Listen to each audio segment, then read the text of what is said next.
Chest का size enlarged है, chest बड़ा है, छाती पे उभार है, तो ये गायनेकोमेस्टिया है। लेकिन ये किस ग्रेड का गायनेकोमेस्टिया है? उसी के अकॉर्डिंगली फिर ट्रीटमेंट, कितना टाइम रिकवरी में, कितने चार्जेज, ये सारी चीज़ें होती हैं। तो हेलो फ्रेंड्स, मैं doctor Pankaj Kumar, plastic and cosmetic surgeon practising in Ranchi at surgeon plastic surgery hospital. आज हम लोग ग्रेड ऑफ गायनेकोमेस्टिया के बारे में डिस्कस करेंगे। Grade of gynaecomastia as per the size of substance of breast mass पे हम लोग गायनेकोमेस्टिया को डिफरेंट ग्रेड्स में डिवाइड करते हैं। ब्रेस्ट सब्सटेंस कितना है और उसकी क्या कंडीशन है, उसके अकॉर्डिंगली एक क्लासिफिकेशन सिस्टम है जिससे हम लोग ग्रेड को डिसाइड करते हैं और फिर उसी के अकॉर्डिंगली ट्रीटमेंट, चार्जेस, सारी चीज़ें फिर डिटरमाइंड होती हैं। गायनेकोमेस्टिया को 1, 2, 3, 4 4 ग्रेड में बांटा गया है। इसके अलावा एक अलग सा कंडीशन है जिसे पफी निपल कंडीशन कहते हैं। तो अगर पफी निपल को भी काउंट करें तो एक पफी निपल और 4 ग्रेड्स ऑफ गायनेकोमेस्टिया है। तो सबसे पहले हम लोग जो सबसे मिनिमल, सबसे छोटा, सबसे कॉमनेस्ट कंडीशन है, that is puffy nipple condition.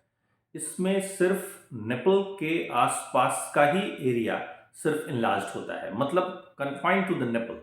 और इस तरह का पफी निपल कंडीशन लगभग सभी यंग एडल्ट्स में जब प्यूबर्टी आती है तो उस समय थोड़ा सा निपल में हार्डनेस, फुलनेस और मास का बढ़ जाना ये होता है, जो कि एक हार्मोनल अपसर्ज के कारण है और विथ टाइम फिर वो रिग्रेस कर जाता है। ग्रेड 1 गायनेकोमेस्टिया, जो कि एक डेफिनेटिव एंटिटी की चीज़ है, मतलब हाँ उसमें गायनेकोमेस्टिया है, वो सिर्फ पफी निपल कंडीशन नहीं है, वो निपल तक ही कन्फाइंड नहीं है और उसमें एक एक्सपेक्टेड जो हम एज्यूम करेंगे मास इनसाइड द ब्रेस्ट वो 250 ग्राम से कम होगा, तो वो ग्रेड 1 गायनेकोमेस्टिया कहलाएगा। अगर 250 से 500 ग्राम्स तक मास है तो वो ग्रेड 2 गायनेकोमेस्टिया होगा। अब 2 गायनेकोमेस्टिया को ए और बी में कई बार डिवाइड किया जाता है। तो 2A मतलब 250 से 500 ग्राम्स तक मास है, एक्सपेक्ट करेंगे कि उतना मास है इसमें, और स्किन एक्सेस नहीं है, मतलब स्किन टाइट है।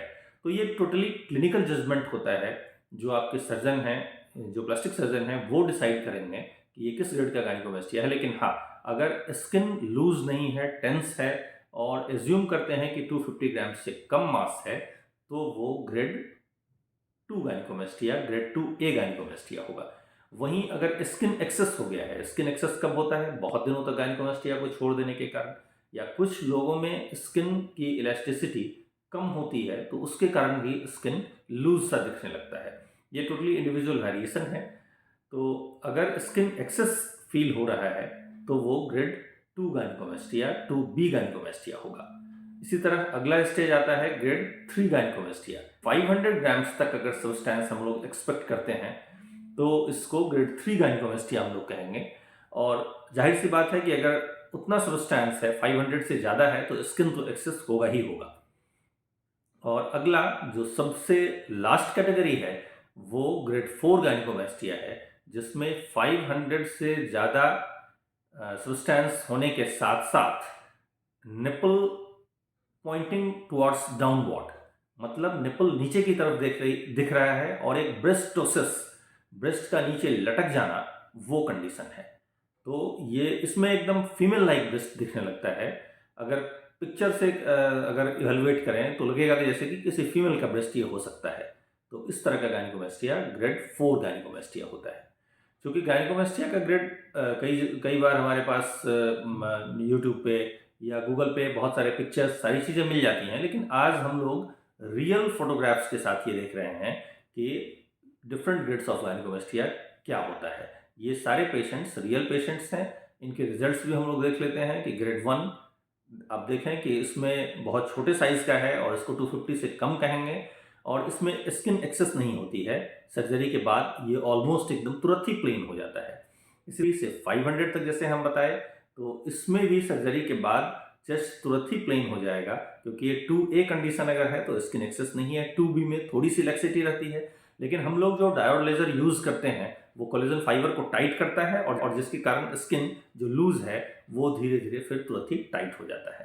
इसी तरह ग्रेड 3 गायनेकोमेस्टिया है, जिसमें कि जो 500 ग्राम से ज़्यादा सब्सटेंस है, जब निकलता है तो वो भी दिखता है कि उसको हम लोग कई बार मेजर भी करते हैं, वेट भी करते हैं।